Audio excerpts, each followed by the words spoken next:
Indonesia memiliki unsur-unsur pembentuk identitas nasional, diantaranya sejarah, bahasa, suku bangsa, agama, dan kebudayaan.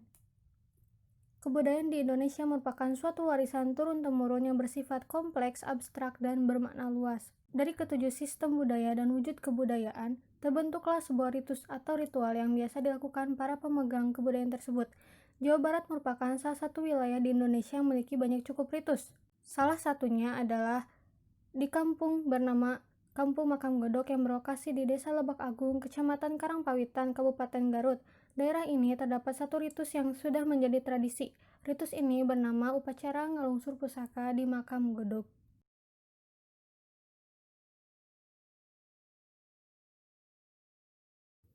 Tradisi upacara adat ngelungsur pusaka Kampung Godok, Desa Lebak Agung, Kecamatan Karangpawitan, Kabupaten Garut. Upacara adat ngelungsur pusaka adalah sebuah tradisi yang rutin dilaksanakan di Kampung Makam Godok, Desa Lebak Agung, Kecamatan Karangpawitan, Kabupaten Garut pada setiap tahun tanggal 14 Rabiul Awal atau Mulud. Dinamakan ngelungsur pusaka artinya menurunkan pusaka dari tempat sehari-harinya yang ada di pinggir makam ke masjid. Awalnya, upacara adat ini tidak ada, hanya memperingati Maulid Nabi dan haul Syekh Sunan Rahmat Suci, yaitu pada tahun 1415 Hijriah, pada zamannya Eyang Pagerjaya sebagai juru kunci pertama pada saat itu. Eyang Pagerjaya adalah orang pertama daerah ini yang masuk Islam. Proses pelaksanaan upacara adat ngelungsur pusaka. Sebelum upacara adat ngelungsur pusaka, terdapat beberapa rangkaian acara dalam pelaksanaannya, diantaranya yang pertama, memperingati Maulid Nabi Muhammad, yang kedua, haul dan ziarah makam kubro, yang ketiga, memindahkan peti pusaka, yang keempat, pengangkatan pusaka dari masjid ke paseban dan disambut seni rudat. Adapun susunan acara pada pelaksanaan upacara adat ngelungsur pusaka Makam Godok antara lain yang pertama, pembukaan. Acara ini dibuka oleh MC dengan membacakan basmalah bersama-sama, yang kedua pembacaan ayat suci Al-Quran, yang ketiga sambutan. Pertama dari Kapolsek Karangpawitan, kedua dari Dinas Kebudayaan Garut, yang ketiga dari guru kunci. Yang keempat, penyatuan air kahuripan dengan air kajayaan. Yang kelima, pencucian pusaka. Pencucian pusaka ini merupakan acara puncak yang ditunggu-tunggu oleh masyarakat dan pengunjung yang ingin tahu benda pusaka peninggalan Syekh Sunan Rahmat Suci. Ngalungsurkeun pusaka artinya ngalungsurkeun atau menurunkan pusaka peninggalan Syekh Sunan Rahmat Suci dari tempat penyimpanan sehari-hari untuk dibuka, dicuci, dan disucikan kembali. Pusaka peninggalan beliau diantaranya keris, kujang, trompet dari tanduk kerbau, perkakas pertanian, alat hitan, dan sebagainya. Tujuan diadakannya pencucian pusaka ini agar pusaka peninggalan Syekh Sunan Rahmat Suci tidak rusak, terutama yang berbahan dasar besi yang mudah berkarat. Dijelaskan bahwa upacara adat ngelungsur pusaka ini bermakna agar pusaka-pusaka peninggalan Syekh Sunan Rahmat Suci dapat dijaga, karena barang-barang seperti keris, alat-alat hitan, perkakas pertanian, dan sebagainya kalau tidak dibersihkan akan cepat rusak. Jika rusak, maka tidak ada peninggalan yang dapat diwariskan kepada generasi penerus nanti. Seperti yang masyarakat ketahui bahwa peninggalan dari sesepuh dan leluhur, baik berupa barang ataupun pusaka, akan menjadi sebuah harta yang berharga. Dengan adanya pusaka peninggalan ini, setidaknya generasi mendatang akan mengetahui serta tetap mengingat bagaimana usaha-usaha leluhur terdahulu dalam menyebarkan Islam.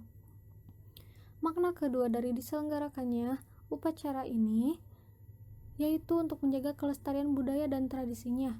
Kebiasaan atau tradisi yang selalu dilaksanakan akan terus diturunkan kepada generasi selanjutnya hingga akhirnya menjadi kebudayaan dan ciri khas dari suatu daerah tersebut.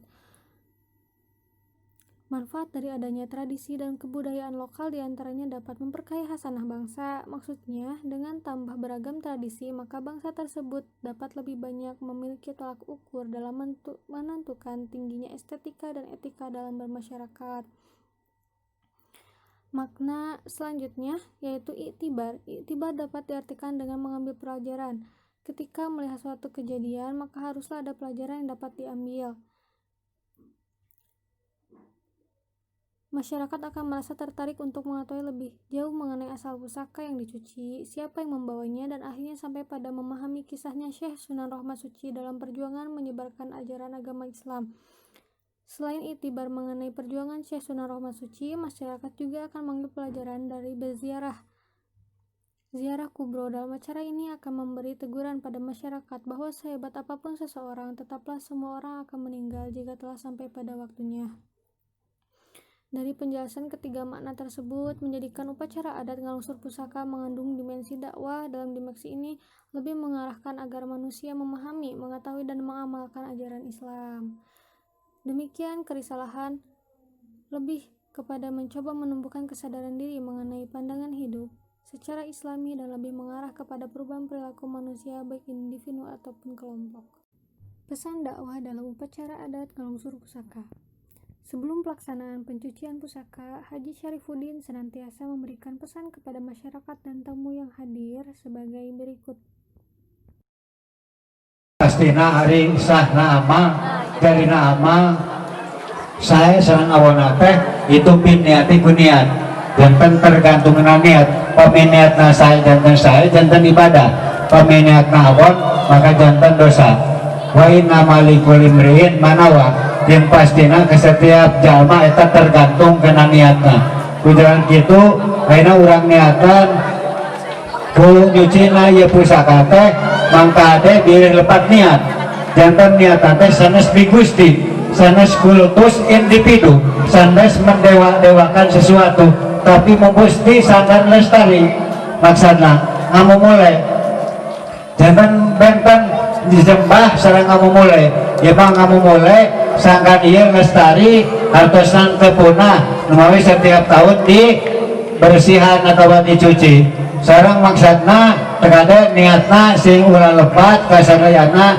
pilih ayeuna gaduh niat saumpama mau ku ieu pusaka teh abdi jadi anu ucai si kahuripan alhamdulillah abdi jadi maju itu syirik jantan kade pami ayeuna cai si kahuripan syariat aku cai si kahuripan alhamdulillah abdi jadi sehat syariat upami orang terniat gitu itu biasa timbulkan syirik sedangkan Allah ngadawa dina Al-Quran la tusyrik billah inna syirka la dzulmun adzim anjeun urang musyrik ka Allah urang ngarejeungkeun ka Allah lantaran musyrik teh eta dosa nu paling ageng jadi dosa nu sanes nama ku Allah diampura tapi dosa musyrik teu diampura jadi sanes mi Gusti upami urang sujud kana pusaka itu syirik sujud ka Kangjeng Sunan Rahmat sujud syirik la sujuda ila Allah taya sujud ka jabetika Allah jantan sanes sujud tapi orang mau pusti kan ieu pusaka eta tujuanana jantan ulah ku ieu pusaka upami teu nganggo niat dina mana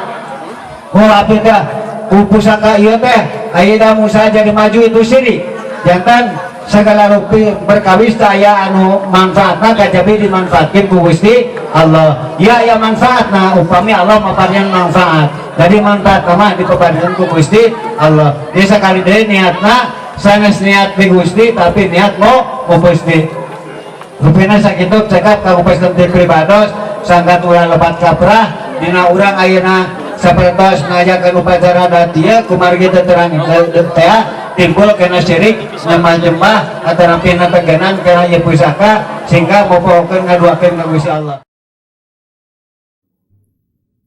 Dalam upacara adat ngalungsur pusaka, saya menemukan bahwa di dalamnya terkandung unsur dakwah yang dapat diambil sebagai nilai positif yang terkandung di dalamnya antara lain yang pertama, juru kunci sebagai dai, masyarakat, para penziarah sebagai mad'u. Yang ketiga, al-mau'izah al-hasanah, yaitu salah satu metode yang digunakan para juru kunci. Yang keempat, muludan, hal ziarah kubro, pencucian pusaka dan hitanan sebagai media dakwah. 5. Pesan dakwah yang terkandung dalam upacara adat ialah menyeru kita agar senantiasa memperkuat niat, iman, dan tauhid kita kepada Allah. Dimensi dakwah yang terkandung dalam upacara adat ngalungsur pusaka ialah dimensi kerisalahan. Dalam dimensi ini lebih mengarahkan agar manusia memahami, mengetahui, dan mengamalkan ajaran Islam. Dimensi kerisalahan lebih kepada mencoba menumbuhkan kesadaran diri mengenai pandangan hidup secara islami dan lebih mengarah pada perubahan perilaku manusia baik individu ataupun kelompok. Upacara adat ini memiliki banyak dampak positif bagi masyarakat sekitar. Sebaiknya tetap dilaksanakan dan dilestarikan sebagai warisan budaya dari orang-orang terdahulu.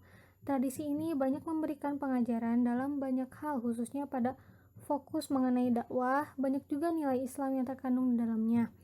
Masyarakat sekitar pun sebaiknya mengenal tradisi ini secara lebih mendalam karena masih banyak yang beranggapan bahwa upacara adat ini tidak boleh dikaitkan dengan Islam. Mungkin cukup sekian dari saya, Honsa Zahra, kelas 5B, SPI. Wassalamualaikum warahmatullahi wabarakatuh.